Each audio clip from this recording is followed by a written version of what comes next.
नमस्कार, मैं बिंदु और आप सभी देख रहे हैं चैनल बांग्ला का हिंदी समाचार। अब देख लेते हैं खबरें विस्तार से। सीबीआई सक्रिय होते ही एक अलग उत्साह स्वर में देखा गया शुभेंदु अधिकारी को। हुगली के डानलप मैदान में ऊंचा स्वर रखे शुभेंदु अधिकारी। उन्होंने कहा कि तोलाबाज कहने से ही नाराज हो जा रहे हैं भाईपो, खूब बड़ी बड़ी बातें ना।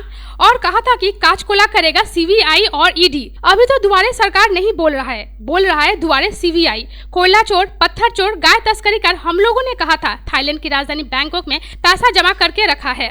अभी तो सिर्फ रसीद ही दिखाया हूँ, अब तो लाला का डायरी लेकर मैदान पर उतरूंगा। सावधान हो जाओ तृणमूल। खूब बड़ा बड़ा कथा ना, কাঁচকলা করবে সিবিআই ইডি। তাহলে কালকে কি হলো? এখন তো আর দুয়ারে সরকার বলছে না, এখন তো বলছে দুয়ারে সিবিআই। দুয়ারে সিবিআই। কয়লা চোর, বালি চোর, পাথর চোর, গরু পাচারকারী। আমরা বলেছিলাম থাইল্যান্ডের রাজধানী ব্যাংককে টাকা জমা করিয়েছে, আর পাকিস্তান মিনি পাকিস্তান বলা মন্ত্রী তার মেয়ে প্রিয়দর্শী হাকিমকে এটাও বলতে হবে বিনয় মিশ্রার পাশের বাড়িতে চেতলায় চারটা ফ্ল্যাট, শুধু তো রসিদটা দেখিয়েছিলাম থাইল্যান্ডের ব্যাংকে। এবারে লালার ডায়েরিটা নিয়ে মাঠে নামবো, তৃণমূল সাবধান। मुख्यमंत्री ममता बनर्जी का हाथ पकड़कर उद्घाटन हुआ है जलपाईगुड़ी के मोहित नगर का एक सीमेंट कारखाना का। फलस्वरूप और कोई नियम मानने की जरूरत ही क्या है। इसके अतिरिक्त स्थानीय जिला नेताओं का भी उनके सर पर हाथ है। फलस्वरूप पूरी तरह बेपरवाह हो गए हैं मोहित नगर के सीमेंट कारखाना के प्राधिकारी। नहीं मान रहे हैं कोई नियम नीति, कहकर आरोप लगाए हैं स्थानीय निवासी। दिन रात शब्द दूषण में जीना मुहाल हो गया है ग्राम वासियों का। साथ साथ तीव्र धूल प्रदूषण में सांस लेना दुस्सार हो गया है। बहुत दिनों से ही यह अव्यवस्था चल रहा है। खबर मिलते ही चैनल बांग्ला का संवादक पहुंचे मोहित नगर के चौरंगी मोड़ पर। देखा गया अर्ध समाप्त सीमेंट कारखाना। तीव्र धूल प्रदूषण में वाकई में दम घुट रहा था। साथ साथ लगा हुआ है शब्द प्रदूषण। इसके साथ साथ देखा गया सीमेंट कारखाना के प्राधिकारी का अमानवीय रूप है। कर्मियों के जीवन का कोई मूल्य नहीं है सीमेंट कारखाना के प्राधिकारी के नजर में। कैमरा में ही देखा गया बिना सुरक्षा कवच के ही माटी से बहुत ऊंचे स्थान पर श्रमिक काम कर रहे हैं। नहीं है कोई सेफ्टी बेल्ट और नहीं है कोई हेलमेट। আমাদের যেরকম সমস্যা হচ্ছে, প্রথম তো ধুলো হচ্ছে খুব, আর তারপরে আওয়াজের সমস্যা। আমাদের আশেপাশে জলস্তর যেরকম নিচে নেমে যাচ্ছে, কুয়ার থেকে জল মোটামুটি অনেক নিচে নেমে গেছে। এই সময় আমাদের কুয়ার জল এতটা নিচে নামে না, কুয়ার জল ঘোলা হয়ে যাচ্ছে। ধুলো, তার মধ্যে ধুলোর সাথে যে মেডিসিনটা ওরা দিচ্ছে ওটারও গন্ধ বাতাসে সবার কাছে যাচ্ছে, যেটার জন্য আমাদের প্রচণ্ড ক্ষতি হচ্ছে। মানে শ্বাস প্রশ্বাসেও আমাদের অসুবিধা হচ্ছে এখন আস্তে আস্তে। এরকম সমস্যার কথা আমাদের ডিএম মানে এসপি কোনো বিডিও কোনো দিক থেকে আমরা কোনো হেল্প পাইনি। আমাদের লোকাল প্রশাসনও আমাদের হেল্প করছে। আর একটা বক্তব্য, যেটা মমতা ব্যানার্জি যখন উত্তরবঙ্গ সফরে আসলো, উনি উত্তরবঙ্গ পেপারে যেটা আমরা হেডিংসে পেয়েছি, উনি এই কোম্পানিটা উদ্বোধন করে দিয়ে চলে গেল। কিন্তু কেন করে দিয়ে চলে গেল? এখনও ওনারাই বলছে ভিতর থেকে 2-3 মাসের কাজ বাকি আছে। তাহলে প্রপার ওয়ার্ক কোম্পানির হলোই না, উনি উদ্বোধন করে দিয়ে চলে গেল। মানে উনি তো এখানে কোম্পানি তো এখানে কামাই করতে আসছে, তো কামাই করতে যখন উনি আসছে, তাহলে উনার পরিপ্রেক্ষিতে কি আমরা ধুলো খাবো? আমরা সাফার করব? আমরা তো সাফার করব না। ওনারা যে কোম্পানি, উনি তো না জেনে শুনে কোম্পানিটাকে উদ্বোধন করে দিয়ে চলে গেল। কেন করবে উনি এটা? সমস্যা হচ্ছে এখানে ধুলো উঠছে, আর প্রচণ্ড হারে আওয়াজ হচ্ছে। রাত্রেবেলা ঘুমাতে পারছে না কেউ, আর ধুলো উঠছে। ধুলোগুলো এভাবে উঠছে যে মানুষের দম নিতে কষ্ট হচ্ছে। রাত্রেবেলা বিকট আওয়াজ, যে আওয়াজে আমরা ঘুমাতে পারছি না। আমরা সিমেন্ট কোম্পানি বন্ধ করতে চাচ্ছি, যেখানে বন্ধ হয়ে অন্য কোনো শিল্প হোক। সিমেন্ট কোম্পানি বন্ধ হয়ে অন্য কোনো শিল্প হোক, আমরা শিল্পর বিরোধিতা। শিল্প হোক, শিল্প হলে আমাদের জায়গাটা উন্নত হবে, কিন্তু আমরা সিমেন্ট কোম্পানি হতে দিতে চাচ্ছি না। আমরা যেন অন্য কোনো শিল্প সরকার তরফ থেকে হোক। আমাদের অসুবিধা হচ্ছে, আমরা ঘুমাইতে পারছি না। আমাদের কুয়ার জল শুকিয়ে গেছে, তারপরে এদিকে ধুলো থাকা যাচ্ছে না। আমাদের অবস্থা খুবই খারাপ। আমাদের দেওয়াল পর্যন্ত ফাটে গেছে। 24 ঘন্টা বন্ধ হয় না, 24 ঘন্টা। আর এত ধুলো, রাত্রেবেলা তো অতিরিক্ত ধুলো, কিচ্ছু দেখা যায় না, কুয়াশার থেকে প্রথম। আমরা ধুলোই থাকতে পারছি না এখন পর্যন্ত। প্রচণ্ড শব্দ হয়, খুব আওয়াজ হয়, সেটাতে মানে ঘুমাতে তো পারছি না। আর বাড়ি ঘর বাচ্চা কাচ্চা সবারই ধুলোই, একদম ধুলো হয়ে যায়। যেই গ্যাসটা যে আসে সেই গ্যাসটা আর কি রাত্রিবেলা করে গ্যাসটা আসে। আমরা যখন বাইরে উঠি তখন সেই গ্যাসটা যখন নাকের মধ্যে আসে, নাক পুরো একদম মানে একদম শুং শুং শুং শুং করে, মানে কি নিঃশ্বাস নিতে অসুবিধা হয়। আমাদের খুবই অসুবিধা হয়, মানে আমরা মানে কোনো সময় শ্বাসকষ্ট মানে ই করতে পারি না, দম আটকাচ্ছে এইরকম। আর ধুলা বাড়িতে কিছু আমরা ই করতে পারতেছি না, বুঝলেন, এরকম ব্যাপার। হ্যাঁ, খাবারটা যে খাবো তার মধ্যে ধুলার ইয়েতে বন্ধ করে রাখা লাগে, এইরকম অসুবিধা। যে দিদি আমাদের, যে সরকার দিদি, সে কি করে আমাদের এই মহিলাটাকে ই করলো যে এতগুলো বাস্তু বাড়ি আছে, সে বাস্তু বাড়িগুলোকে নষ্ট করার জন্য। তাহলে উনি ভোট পাবে কোথার থেকে? কে দেবে ভোট ওনাকে? আমাদের বাচ্চা কাচ্চা কি মরে যাবে? আমরা নয় মরে গেলাম, আমাদের বাচ্চাগুলো তার জন্য দায়ী হবে কে? ভোট কি মাইনে রাখে? একটা মানুষ মরে যাক তাতে ভোটে কোনো মাইনে নাই। যে এই যে প্রধান, এই আমাদের মুখ্যমন্ত্রী, উনি যে অনলাইনে করলেন, কীভাবে করলেন? উনি কি এখানকার কিছুই চিন্তা ভাবনা ওনার হলো না? এখানকার মানুষের কোনোই চিন্তা নেই ওনার? কি এত আবাদির মধ্যে কিভাবে এই সিমেন্ট ফ্যাক্টরি মানুষ পশু পাখি সবই তো মরতেছে, কে বাঁচবে? আমার দিদিভাইয়ের কাছে একটাই প্রশ্ন, কি উনি অনলাইনে এটা কিভাবে চালু করলেন? উনি কি এখানকার আবাদ কিছুই দেখলেন না? ওনার এইভাবে ভোট পাবে? কার কাছে ভোট পাবে? নিশ্চয়ই মমতাকে ভোট দেওয়া যাবে না, দিদিভাইকে ভোট দেওয়া যাবে না, ও বাইকট করবো ভোট। সবচেয়ে ভালো বাইকট করা। আমরা স্কুল স্টুডেন্ট, আমাদের পড়তে খুবই অসুবিধা হয়। রাত্রিবেলা যখন আমরা পড়তে বসি তখন আমাদের মাথা ব্যথা করে। আর অ্যাকচুয়ালি একটা কথা বলবো যে আমাদের আমাদের পড়তে খুবই অসুবিধা হয়। তারপরে দিদিরাও মাধ্যমিক দিবে, উচ্চ মাধ্যমিক দিবে, এই আবার আমরা কি করে পড়াশোনা করব? মমতা দি কি বলতে চাচ্ছ ওনাকে? উনি এটা কি করে উদ্বোধন করে দিয়ে গেলেন? উনি দেখলেনই না, উনি উদ্বোধন করে চলে গেলেন। আমাদের প্রবলেম হবে কি না? আর উনাকে আইসে এখানে দাঁড়ায় থাকা উচিত ছিল, এখানে বাড়িতে থাকা দরকার ছিল, যে দেখতো কিরকম অসুবিধা হয় আমাদের। একবারই বন্ধ হয়ে যাক, আমরা চাই না এই সিমেন্ট ফ্যাক্টরি। আমরা যে পড়াশোনা করবো, আমরা শান্তিতে পড়াশোনা করবো, কিন্তু এরকম আওয়াজে তো পড়াশোনা করা যায় না। আর সন্ধ্যা লাগতেই সবগুলো মেশিন মনে চালু হয়ে যায়, আর এত আওয়াজ হয় যে বাড়িতে আমরা বসে থাকতে পারি না।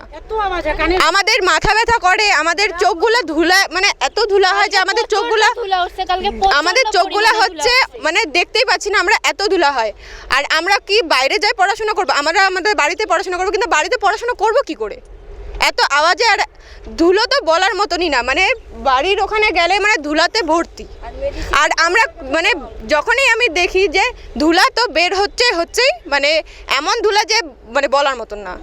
মানে এমনি ধুলার থেকে এই ধুলাটা একদম আলাদা, যেটাতে আমাদেরও ক্ষতি হচ্ছে, আমাদেরও শ্বাস প্রশ্বাসে যাচ্ছে, আমাদেরও ক্ষতি হচ্ছে, আমাদের শরীরের ক্ষতি হচ্ছে। তাহলে এদের ভাবা উচিত ছিল না যে এতগুলো বাচ্চাদের যদি এরকম অবস্থা হয় তাহলে কি হবে? এত বাড়ির সামনে যদি এই সিমেন্ট ফ্যাক্টরি হয় তাহলে বাড়িগুলোর কি হবে? এলাকায় এগুলো না করাই ভালো। আর আমরা জলের সমস্যা দেখা যায়, তারপরে মানুষের নানান সমস্যা দেখা যায়, মানুষ রোগে আক্রান্ত হবে এ নিয়ে। তো এগুলো ফাঁকা জায়গায় করা উচিত, এগুলো জনবসতিপূর্ণ এলাকায় করা উচিত না, তো এগুলো বন্ধ করাই উচিত। যেখানে আমরা মানে থাকতে পারছি না এরকম অবস্থা। আর দ্বিতীয়ত এত সাউন্ড, যেখানে রাতে কেউ বয়স্ক মানুষটা ঘুমোতে পারছে না, ছেলেমেয়েরা পড়াশোনা করতে পারছে না, এত অসুবিধা হচ্ছে। যার জন্য আমরা গেছিলাম এই সমস্যাটা যাতে কিছুমাত্র সমস্যা সমাধান যাতে করা যায় আপাতত। পরবর্তীকালে কি করব সেটা পরের কথা। এখন আপাতত আমাদের বেঁচে থাকার জন্য যে সমস্যাটুকু, এইটুকু যাতে সমস্যা সমাধান করা যায় সেটা আমরা ওনার কাছে বলতে গেছিলাম। কি বললেন উনি? উনি তো এর আগে একটা আমাদের মিটিং হয়েছিল, তখন ওখানেও ওনারা অনেক কিছু প্রতিশ্রুতি দিয়েছিলেন, তা ওটা ওনারা কিছুই রাখেননি। আর এখন আজকে আবার যে প্রতিশ্রুতিগুলো দিলেন, উনি প্রথমত বললেন 2-3 দিনের মধ্যে যে ধুলোটা ওটা কিছুটা কমে যাবে, প্লাস 10 দিনের মধ্যে যে শব্দটা হচ্ছে ওটা ওনারা কিছুটা কমিয়ে দিবে। আর পুরো জিনিসটা কমপ্লিট করতে ওনাদের 1.5 মাস সময় লাগবে। এর আগে কি প্রতিশ্রুতি দিয়েছিল? এর আগেও ওনার এই সেম জিনিসই বলেছিলেন। ওনারা বলছিলেন 7 দিনের মধ্যে ধুলো কমে যাবে, শব্দ কমে যাবে। তা 7 দিন কেন, আমরা তো 10 দিন কি কতদিন 12-13 দিন পরে গেলাম, তো কিছুই হয়নি। এই লড়াই আমাদের 12 সাল থেকেই চলছে। 12 সাল থেকে আমরা একটা কথা বলে আসছি যে এই রকম একটা জমি, যে জমিটা নাবাল অর্থাৎ ঢালু, এবং যে জমিটার মধ্যে বহু ফসলি, এই জমিটাকে নষ্ট করা ঠিক হবে না করে এখানে উন্নয়ন ছিল, এখানে কর্মসংস্থানও ছিল, তো এই কর্মসংস্থান উন্নয়নকে রক্ষা করা হোক। কিন্তু পরবর্তীতে এখানকার মানুষের কারখানা হলে উন্নতি হবে বা কর্মসংস্থান হবে, এই যেটা আমরা বললাম ঠিক আছে, তাহলে পরিবেশ বান্ধব জনহিতকর শিল্প হোক। কিন্তু ওরা এখানে গো ধরেছে যে এখানে সিমেন্ট কারখানা করবে। আচ্ছা, একটা শিল্প হবে, আনন্দের ব্যাপার, মানুষ কাজ করবে, আনন্দের ব্যাপার। কিন্তু এমন একটা শিল্প হলো যেখানে মানুষ টিকতেই পারছে না। আমার বাড়িটা তো লাইনের ধারে, একদম কারখানার পিছনে যে বাড়িগুলো আছে, তারা যে হারে ধুলো সহ্য করছে, যে হারে শব্দ হচ্ছে, এ তো কিছুই না। কিন্তু ধুলো, সিমেন্ট, এইরকম ঘনবসতির ক্ষেত্রে যে গাইডলাইন, সেই গাইডলাইনটা এরা একটুকু মানেনি। এবং এটা হচ্ছে যে লোকাল পিপুলের, অর্থাৎ আমি যদি এখানকার নাগরিক হই, আমার মত দরকার আছে কারখানাটা এখানে হবে কি হবে না। এই লোকগুলো সবারই দরকার আছে যে আচ্ছা আমার ওপিনিয়ন দরকার আছে। গভর্নমেন্ট এই ওপিনিয়নটা নেয়নি। জমিটা পরিবর্তন হয়ে গেলো, একটা বহুফসলি একটা নিচু জমি পরিবর্তন হয়ে গেল। এটাও একটা পাবলিক ওপিনিয়নের দরকার ছিল। আমার লোকাল গভর্নমেন্ট হচ্ছে পঞ্চায়েতের মতামতের দরকার ছিল, পঞ্চায়েত সমিতির মতামতের দরকার ছিল, কারও মতামত নিলেন না। কিন্তু আমি পঞ্চায়েতের এনওসিটা দিলাম না, আমি ট্যাক্সটা নিলাম না, এটা নিশ্চয়ই ভালো ব্যাপার। কিন্তু আমি এটা বাধা দিলাম না কেন? পঞ্চায়েত এটাকে বাধা দিল না কেন? যে আমার অনুমতি ছাড়া, আমার লোকাল পিপুলের অনুমতি ছাড়া এই কারখানাটা হচ্ছে, এই কারখানাটা বেআইনি। আমরা এই কারখানাটাকে বেআইনি বলছি যে আপনি যদি ধুলো বন্ধ নাহলে কারখানা বন্ধ করুন। আজকে এটা কথা হচ্ছে আমরা এখানে সংগঠিত হচ্ছে, যদি গভর্নমেন্ট এটাকে গুরুত্ব না দেন, অর্থাৎ যেহেতু সিএম এটাকে ওপেন করেছেন, সেহেতু এটাকে ডিএম পাচ্ছেন না, তাহলে আমাদের বৃহত্তর আন্দোলনে যেতে হবে। আমরা এটাকে অবরোধ করে দিতে পারি, আমরা রাস্তা অবরোধ করে দিতে, নানান পর্যায়ে নানান ধাপে আমাদের এই কাজগুলো হবে। समस्त चिकित्सक का फीस 200 रुपये एवं कमीशन लेकर दवाई लिखना बंद करने सह 4 दफा दावी को लेकर आईएमए के सभापति के हाथों में एक दावी पत्र सौंप दिए शिवसेना मालदा जिला कमेटी। मंगलवार इस विषय को लेकर संगठन कर्मी पूरे शहर में एक जुलूस निकाले। यह जुलूस आकर थमा शहर के बांध रोड आईएमए भवन पर। इसके बाद मिशन रोड इलाका पर कुछ देर के लिए सड़क अवरोध किए शिवसेना कर्मी। सड़क अवरोध की खबर मिलते ही घटना स्थल पर उपस्थित होती है इंग्रेज बाजार थाना का पुलिस के साथ शिवसेना कर्मी का बहसबाजी छिड़ जाता है। फिर कुछ देर बाद पुलिस के आश्वासन पर परिस्थिति स्वाभाविक होती है। इस डेपुटेशन कार्यक्रम में उपस्थित थे शिवसेना के राज्य साधारण संपादक अशोक सरकार, जिला सभापति उत्तम कुमार नंदी सह अन्य व्यक्ति।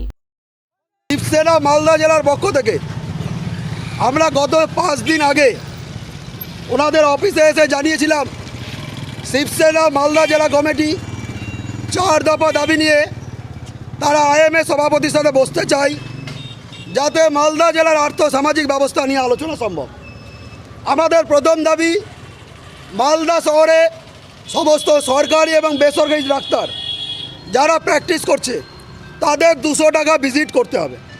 দ্বিতীয় দাবি, মালদা শহরে প্রতিটা ডাক্তারের চেম্বারে মহিলাদের জন্য বাথরুমের ব্যবস্থা করতে হবে। তৃতীয় দাবি, কমিশন নিয়ে ওষুধ লেখা চলবে না। আর মালদার যে যানজট, সেটা বেশিরভাগ ডাক্তারদের চেম্বারের সামনে, তাই রুগী এবং রুগীর আত্মীয়দের বসার ব্যবস্থা সহ 4 দফা দাবি নিয়ে আজকে ডেপুটেশন দেব। সেই সময় আমরা এসে দেখি উনি নিজের নার্সিং হোম নিয়ে ব্যস্ত। উনি আমাদের এখানে এসে উপস্থিত হননি বা আমাদের কোনো সহযোগিতা করেননি। তাই মানুষকে জানানোর জন্য, মানুষের জন্য আন্দোলন, 200 টাকা ভিজিট হলে শিবসেনার যতটা উপকার হবে, মালদার আপাবর মানুষের সেই উপকার হবে। তাই মানুষকে জানানোর জন্য আজকে আমরা পথে নেমেছি এবং আমরা ততক্ষণ পথে থাকবো যতক্ষণ আইএমএর প্রেসিডেন্ট নিজের নার্সিংহোম ছেড়ে আইএমএ অফিসে এসে আমাদের ডেপুটেশন নেবেন, ততক্ষণ আমরা এই পথ অবরোধ চালিয়ে যাব। আমরা আইএমএ ভবনের সামনে যে চৌরাস্তা মোড় আছে, আমরা সেখানেই পথে দাঁড়িয়ে পড়েছি। প্রয়োজন পড়লে আমরা এখানে শুয়ে পড়ব যতক্ষণ না ওনারা আসবেন। आसन्न विधानसभा निर्वाचन का प्रस्तुति आरंभ कर दिया निर्वाचन कमीशन।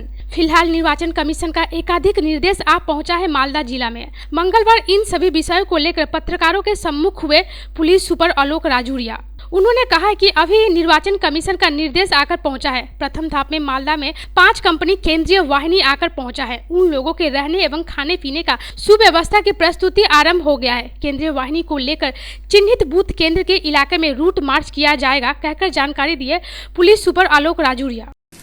দেখুন, ইলেকশন কমিশনে আমরা নির্দেশ পেয়েছি আমাদের কনফিডেন্স বিল্ডিং মেজার প্রাথমিকভাবে আমরা 5টা কোম্পানি CAPF পাচ্ছি অ্যান্ড আমরা ওনাদের থাকা ব্যবস্থা অ্যান্ড ওনাদেরকে দিয়ে যে আমাদের চিহ্নিত সেন্সিটিভ এলাকাগুলোয় রুট মার্চ করানোর এইসব প্রস্তুতি আমরা নিয়ে রেখেছি। শীঘ্রই এই উইকে সপ্তাহে আমরা আশা করছি আমরা কেন্দ্রীয় বাহিনীটা SP और DM और পুরো যেটা DM হচ্ছেন হেড ডিস্ট্রিক্ট ইলেকশন অফিসার, আমরা দুজন মিলিয়ে ডিসাইড করি কি আমাদের প্রায়োরিটি এরিয়াস কি আছে, কোন কোন এলাকা আমাদের বেশি সেন্সিটিভ আছে, কোথায় কোথায় রুট মার্চ বেশি করা দরকার আছে আর আগে করা দরকার আছে, সেই হিসাবে আমরা আমাদের প্রস্তুতি নিয়েছি। मंगलवार जलपाईगुड़ी के सदर अस्पताल के नेत्र विभाग का घर तालाबंद अवस्था में देखा गया। अचानक नेत्र विभाग बंद होने के कारण हैरानी का सामना करना पड़ा सदर अस्पताल में आए नेत्र रोगियों को। फलस्वरूप दूर दूर से आए नेत्र रोगियों को बिना चिकित्सा के ही निराश होकर वापस लौट जाना पड़ा। आर्थिक समस्या के कारण बहुत व्यक्ति ही गैर सरकारी चिकित्सा परिसेवा का लाभ नहीं उठा पाते हैं, इसलिए वे लोग सरकारी अस्पताल में आते हैं चिकित्सा के लिए, पर यहाँ पर आकर नेत्र रोगियों को नेत्र विभाग में ताला लगने के कारण दूर दूर से आए रोगियों को बहुत ही समस्या से जूझना पड़ा। यद्यपि इस विषय पर डॉक्टर सुपर गैराम नस्कर कहते हैं कि एक नेत्र का डॉक्टर छुट्टी पे है और एक डॉक्टर दूसरे एक कैंप में चले जाने के कारण आज यह नेत्र विभाग बंद है। दूर दूर से आए नेत्र रोगियों के साथ साथ मुसीबत का सामना करना पड़ रहा है उन रोगियों को भी जो अस्पताल में नेत्र का ऑपरेशन करवाने आए थे। कुछ तो रोगी ऐसे भी थे जो शहरों के बाहर से आए थे। इन सभी रोगियों को आज के दिन चरम असुविधा से गुजरना पड़ा। बिना नेत्र दिखाए ही उन लोगों को वापस लौट जाना पड़ा। অসুবিধা আজকে আমাদের যদি ভর্তি হইতাম তাহলে কালকে হয়তো অপারেশন হইতো, তাহলে আমার ভালো হইতো, কিন্তু আজকে তো দেখতেছি তালামার।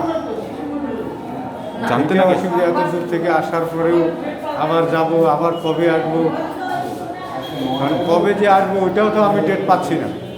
কবে আসবো জানিয়েছিল না? কি সমস্যা আপনার? সমস্যা চোখে।